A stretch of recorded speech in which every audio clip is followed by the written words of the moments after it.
Hi everyone and welcome to I Can Make That. Today I'm going to attempt to make a Goomba cutting board. And I anticipate that this is going to be a disaster. I've already started making this.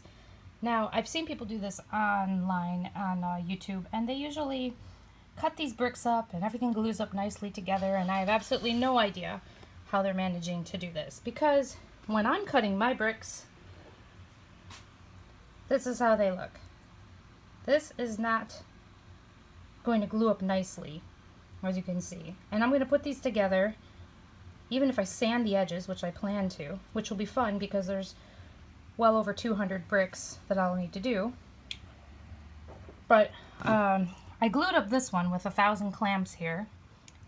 And I decided instead, for this green background on here, I'm going to use this edge grain beechwood panel that I had. I'm cutting it down and I'm going to be using that to fill in around everything. And then my individual pixels will be my individual pieces, which are 3/4 of an inch square. And I made the whole thing 1.25 inches deep because I figured by the time I get done planing this, it'll probably be like 1/4 of an inch thick by the time I finish everything. Well, hopefully not, but. So I went through the process of cutting a lot of pieces of wood.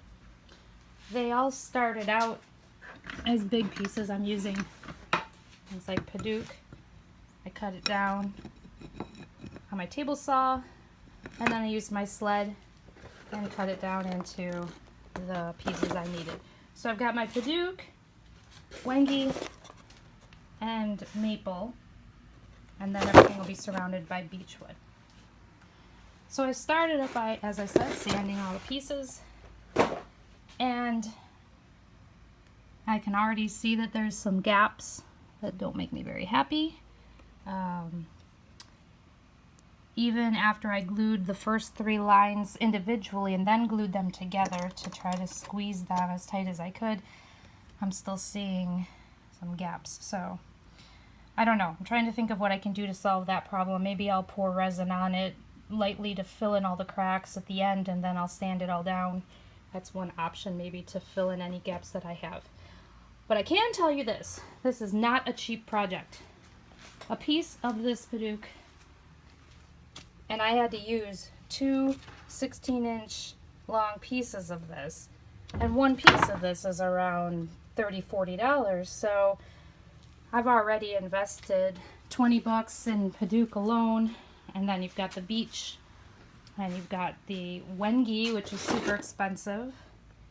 So I haven't done the exact cost yet. I'm going to take a look and see, but it certainly isn't going to be a cheap board. And then you have a lot of waste, of course, with the width of the blade on every time you cut something. So, back to work.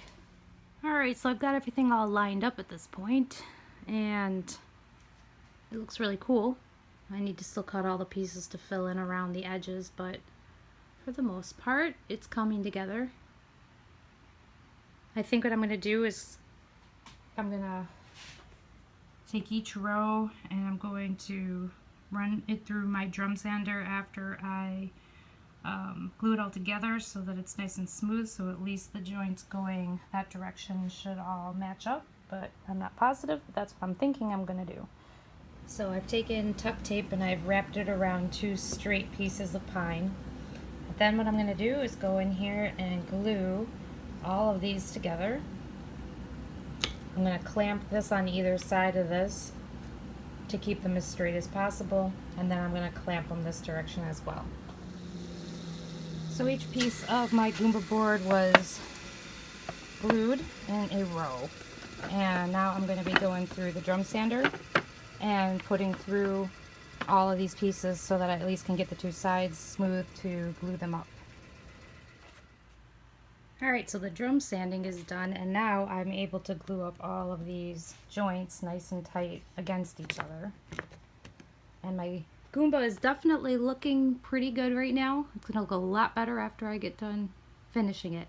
Of course, the problem is that my drum sander is only 10 inches wide, and this is more than 10 inches, so I'm going to have to glue this guy up like this, and run half through and half through, and eventually glue them up together, but I don't think that should be too much of a problem. Here we have it, the final result of the project that I was working on. I did end up running through half and half, and so there is a slight mark in the center here, but I think it still turned out pretty good. It is thick, and on the back side of it I put some rubber feet so that it raises it up off the table and I'm able to lift it very easily. It's pretty heavy.